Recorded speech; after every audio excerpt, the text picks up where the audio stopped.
Hello mga mare! Nagbakasyon nga pala kami para makapag-celebrate ng anniversary namin. Tara, samahan nyo kami dito sa Cielo Alto, dito sa Tanay, Rizal.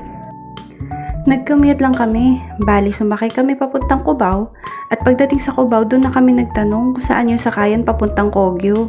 Magpababa ka lang kay Kuya Driver sa Kogyo Market. At pag nasa Kogyo Market ka na, may mahahanap ka doon na jeep na sakayan papuntang Sampaloc. Magpababa ka lang sa Martisem, galing doon pwede mo nang lakarin or pwede ka namang mag-tricycle. Ang ganda nga dito at talagang nakaka-relax. Meron silang mga mini cabins, VIP rooms at mga regular cabins. Regular cabin nga pala yung pinili namin. Tara, tignan natin. Ang ganda at sobrang nakaka-relax. O diba, ang saya nila? Sa view pa lang, marirelax ka na. Perfect nga to kung gusto mong mag-relax, mag-unwind at makalanghap ng sariwang hangin. Nag-ikot pa nga kami at grabe ang linis dito. Ang dami ding spots na perfect pang picture taking. At kung may dala kayong mga chikiting, for sure matutuwa din sila dito.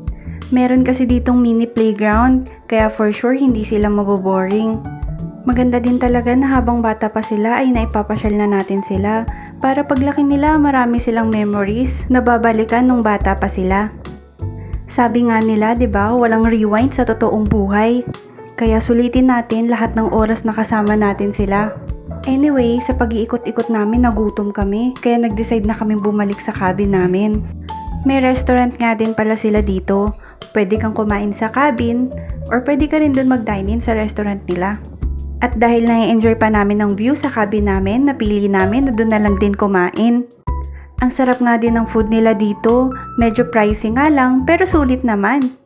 Meron din silang free breakfast.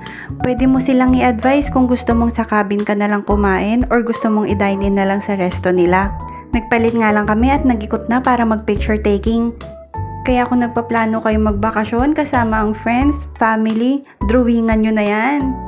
Nga pala, bago kayo pumunta dito, mag-message muna kayo sa kanila. Ilalagay ko na lang yung link ng page nila sa comment section.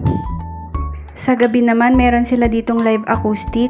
At dahil minsan lang to, syempre magsasample tayo.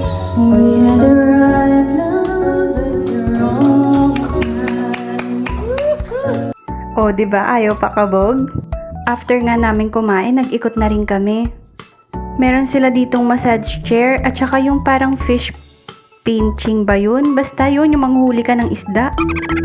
Nagbanding nga lang kami saglit bago kami matulog. Grabe, kahit walang aircon dito, super lamig. At paggising nga namin, nag-breakfast na rin kami.